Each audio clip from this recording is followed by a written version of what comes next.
And I would consider myself, when I was growing up, a really devout Catholic. Was an altar server up there in church, and I was in the choir, and I would read at Mass and all that kind of stuff. But for a while, I think it was going to church was just something that I felt like I had to do, and not necessarily something that led to a deeper relationship with God. And going through high school, I played volleyball. That was like what got me through everything, was getting to play the sport that I love. Did you end up playing volleyball in college? I was blessed enough to get a full ride scholarship to play at Western Kentucky University. I was a middle hitter, and that means that I only played front row and I hit and I blocked, but I loved it and it was great. Grew a little bit more in my faith, found a good church on campus, and volleyball just continued to be my everything and kind of dictated my mood. If I was playing well, then I was happy. If I wasn't, then I was angry. I graduated early. I transferred to the University of Hawaii. Oh, that's not a bad place to play, especially on the beach. It really took over everything. I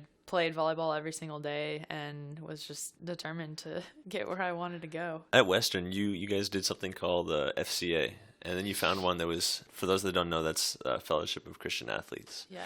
You found that at Hawaii, right? Yeah, so I loved it at Western Kentucky. First meeting I went to, I never missed a meeting after that. And so I was determined to find it at University of Hawaii and found it. That just really helped me because the first Bible that I ever was devoted to reading was an FCA Bible that was given to me, and it really just helped me grow in my faith. I met Heather at FCA. She was one of the first people that I met at the door down there. Fast forward 4 months. Some of my friends called me and asked if I wanted to go on a hike after I had played that morning. I was playing with the best girl on the team. We were the number 1 team, and I was so excited to go in the season. Went for this hike that has some waterfalls on it, and so I was up at the top of the first waterfall on the hike, turn on my GoPro, and then I start walking towards the edge. Lost my footing, and I started falling down the face of the waterfall. It was 50 feet, hit this rock at the bottom. I couldn't breathe.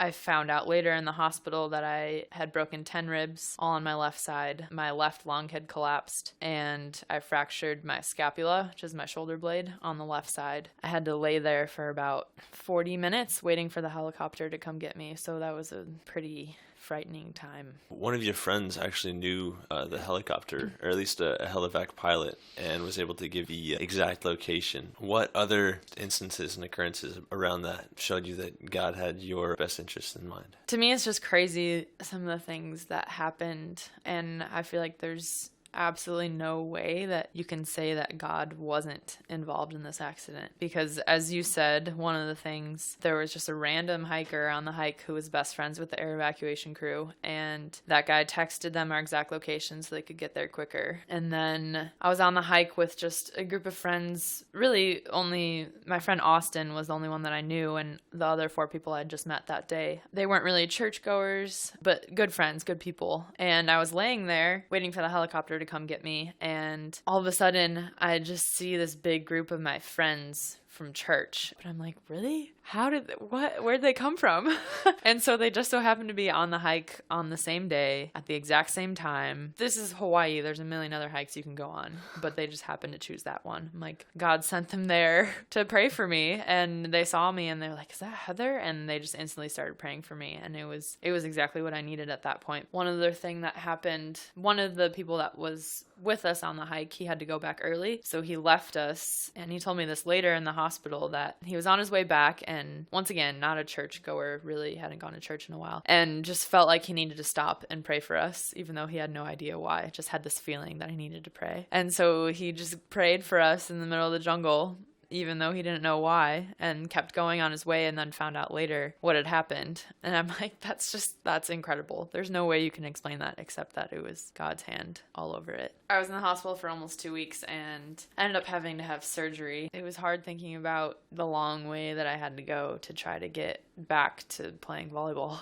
again. Were there any specific verses that you had come across as you were laying in that hospital bed that really spoke to you? There was one in particular. I think it was at this time when I really realized that volleyball had become an idol in my life. And just for a clearer definition of what an idol is, I want to read this. Ken Sande said this. He said, "An idol is something other than God that we set our heart on, that motivates us, that masters and rules us, or that we trust, fear, or serve. An idol can also be referred to as a false god or a functional god. I was at this point where I feel like volleyball had become just that, an idol in my life, and it was my end-all be-all. And I had never really had a major injury before to where I had to miss any time playing. During this time, I just had to rest, and I had to rest in God and know that He was there for me, and it really just helped build my relationship with God incredibly. And I was able to see that He wanted me to glorify Him through how I played and not glorify myself. He was showing me that it wasn't because of me that I survived this accident, and it wasn't because of me that I was going to be able to come back and be able to play again. It's all because of Him.